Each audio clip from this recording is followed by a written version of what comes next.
Now, Abu Hasan al Mawardi, he was a scholar from Basra, from Iraq. And he actually died the very same year that Abu Hamid al-Ghazali was born, right, in 450 after the Hijrah.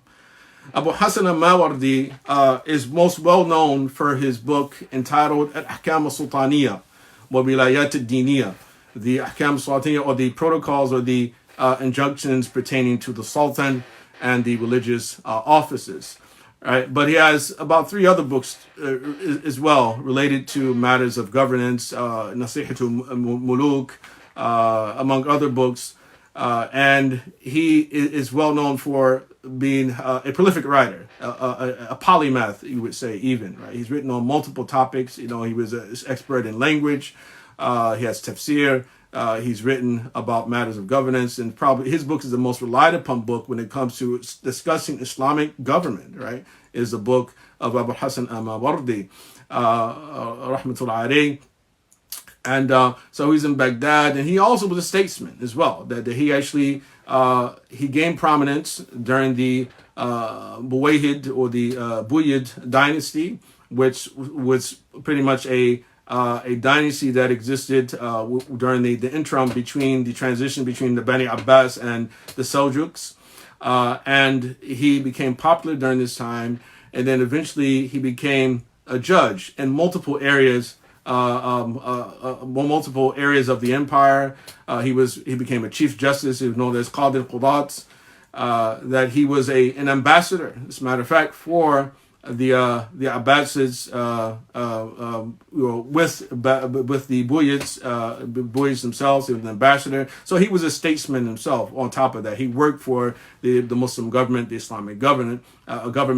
And this book is a very special book, and I'm actually surprised that I haven't seen it a translation of it, but I would imagine perhaps some people may have translated it by now. But he himself was an extremely important scholar. And this particular book, is loaded with jewels, loaded with things that are important in the lives of not only the Muslims, but pretty much every person. So I'll just go straight ahead and we'll read a little bit each time. We won't read a whole lot. I don't plan to be on a live stream for a very long time, but I will read and then offer my reflections after I translate sections of the book. So he begins the book by saying, Bismillah ar-Rahman ar-Rahim. قال القاضي أبو الحسن علي بن محمد بن حبيب البصري الماوردي رحمه الله تعالى. الحمد لله ذي الطول والآلاء وصلى الله على سيدنا محمد خير الرسل والأنبياء وعلى آله وأصحابه الأتقياء.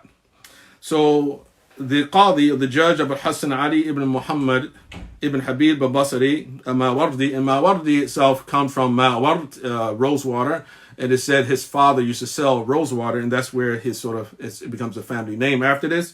He says, praise belongs to God, the possessor of great bounty and blessings. The Toli wa ala, the possessor of great bounty and blessings. Right? And ala is not just ni'mah, it's Allah subhanahu wa ta'ala's multiple or many or numerous ni'am, right? That Allah subhanahu wa ta'ala has numerous ni'am that he confers to his creation, as we know.